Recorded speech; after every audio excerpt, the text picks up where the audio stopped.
It was here in Wellington that the walkabout was invented 15 years ago. Now it's become the largest royal growth industry. Where the Prince and Princess trod today, the Queen in 1968 walked just a few yards. Nowadays there's the hazard of demos. This one was pro-Republican, denoted by the flag without the Union Jack. In their midst, a friend of some blind ladies could describe the royal approach. There they are, and they've come on this side. So if they come near you, I will cue you immediately.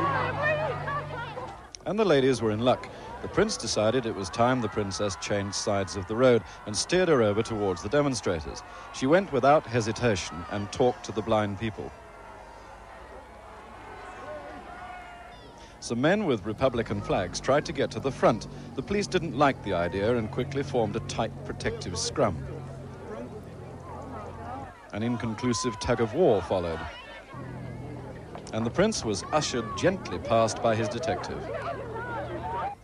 Women in the crowd here seemed content to stare and smile, too overwhelmed to hold a conversation. The Prime Minister, Mr. Muldoon, was affected by the atmosphere and became unusually avuncular, escorting children with their flowers. Tonight there was again a token demonstration outside the Parliament building.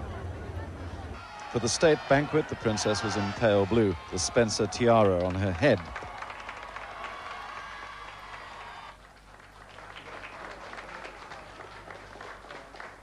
In his speech, the Prince thanked New Zealanders for their backing and assistance during the Falklands crisis.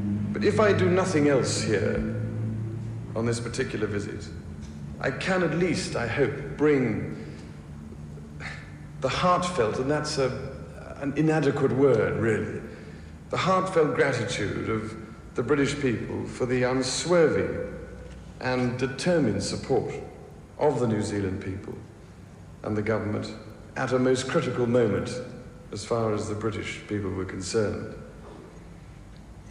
It's so easy, isn't it, to compromise on principles, and on principles that you think sometimes don't matter all that much.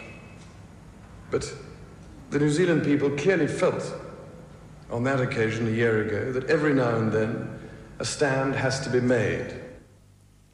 Anthony Carthew, News at 10 in Wellington.